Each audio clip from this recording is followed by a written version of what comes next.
On va travailler ici avec une suite géométrique et on va voir comment calculer les termes d'une suite géométrique avec quatre situations qui sont ici.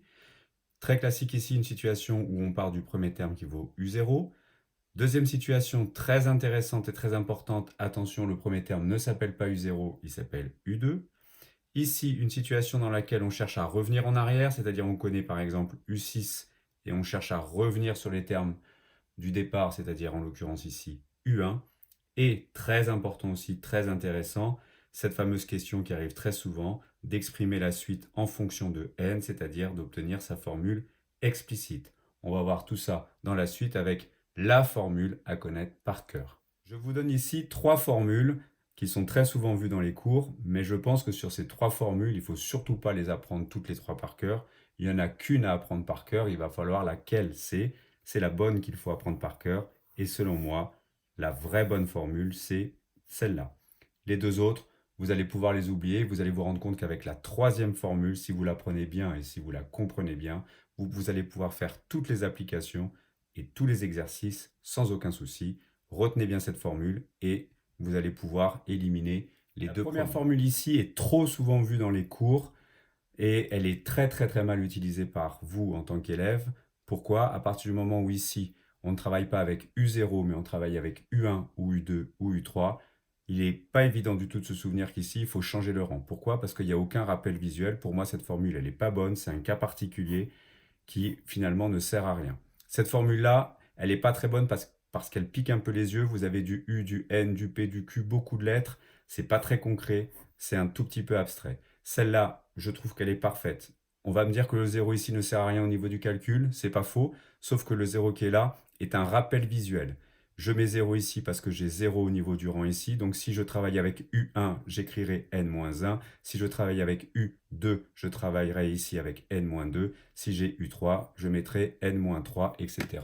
Première application, je cherche U8, je connais U0. J'applique ma formule en écrivant U8. Le 8 remplace le N, donc il va s'écrire ici au niveau de la puissance. Et j'ai U0, donc je vais écrire le 0 au niveau de la puissance. Ce qui donne U8 est égal à U0 fois Q puissance 8 moins 0. Le N est remplacé par 8, donc je remplace le N par 8. Je remplace mon U0, c'est le premier terme qui vaut 4, que je multiplie par la raison Q, 3 puissance 8. Je fais mon calcul, j'obtiens la réponse finale ici qui vaut 26 244 et j'ai calculé. Je veux calculer maintenant U10, sauf que c'est à partir de U2. Alors attention ici du coup, le 10 va prendre la place du N et le 2 va prendre entre guillemets la place du 0. Mais donc, comme ici je vais remplacer mon 0 par 2, dans ma parenthèse, je vais remplacer le 0 par 2. Ce qui nous donne U10 avec le 10 qui remplace donc bien le N, qui est égal à U2 fois Q puissance 10 moins 2.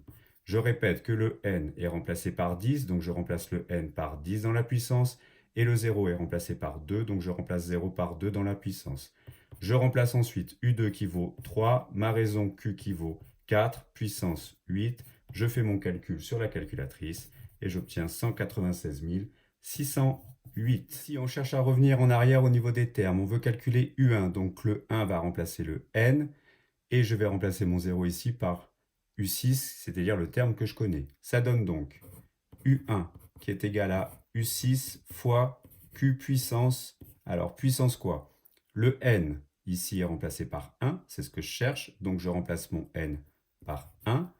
Le 0 est remplacé par 6, donc dans ma puissance, je remplace le 0 par 6, ce qui me donne donc cette formule. Je remplace U6 par la valeur 1792, je multiplie par la raison 2 à la puissance moins 5, puissance négative, pas de souci. J'utilise le petit moins de ma calculatrice et j'obtiens comme réponse finale 56. J'ai retrouvé enfin la fameuse expression de UN en fonction de n, c'est-à-dire la formule explicite de UN suite géométrique en fonction de la lettre n. Là, on applique la formule sans se poser de questions. Pourquoi? Parce qu'on part de U0. C'est le cas le plus souvent vu et le plus classique en exercice.